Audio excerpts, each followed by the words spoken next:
O agravo, portanto, ele tem esse cabimento e ele serve como adequação para a reforma das decisões interlocutórias. Ou seja, o agravante é aquele que sofre uma derrota por conta de uma dessas decisões interlocutórias constantes do artigo 1015.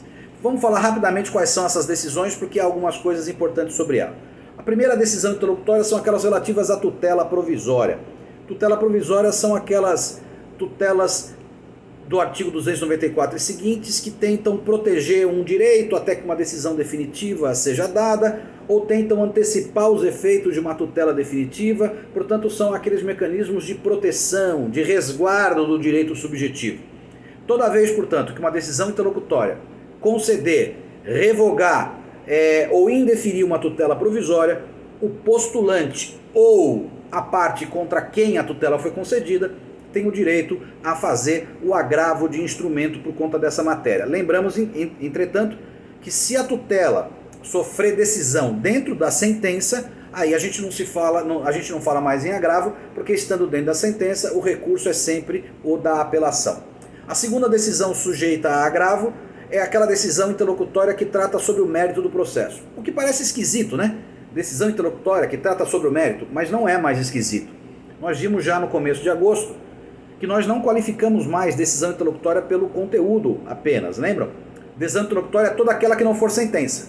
De modo que há possibilidade de termos decisões interlocutórias que tratem do mérito e não se qualifiquem como sentença, porque elas não encerrarão a fase de conhecimento. Portanto, são aquelas hipóteses, por exemplo, do artigo 356, aquele julgamento parcial antecipado de mérito, lembram? Quando o juiz, diante de dois pedidos, na fase de saneamento, entendendo que um está pronto e maduro, julga esse pedido e o processo continua para julgar o outro.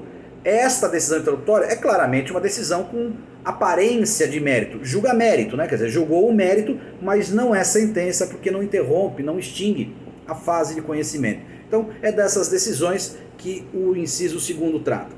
A terceira decisão é a decisão interlocutória que rejeita a alegação de convenção de arbitragem. Rejeita a alegação de convenção de arbitragem. Nós vimos que quando uma relação jurídica tem cláusula de arbitragem, as partes podem até ir ao Poder Judiciário.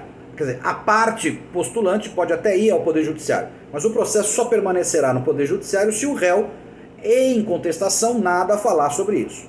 Se o réu, portanto, se insurgir contra essa tentativa de judicializar a questão no âmbito estatal e disser que não quer a decisão, o processo na esfera judicial, o juiz vai ter que decidir. E aí o que diz o inciso 3º?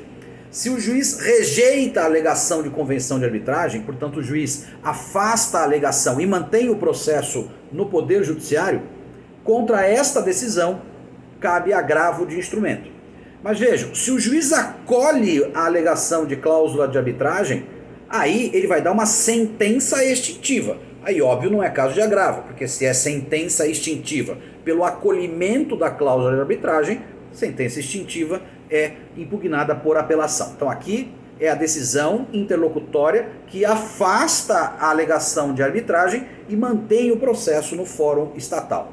O inciso 4º é a decisão que resolve o incidente de desconsideração da personalidade jurídica, que é aquele incidente em que alguém tenta trazer para dentro do processo o sócio de uma empresa que ele quer se responsabilizar, ele quer que seja responsabilizado pelos débitos da pessoa jurídica que ele integra. Portanto, é um incidente que trata o Código de Processo Civil.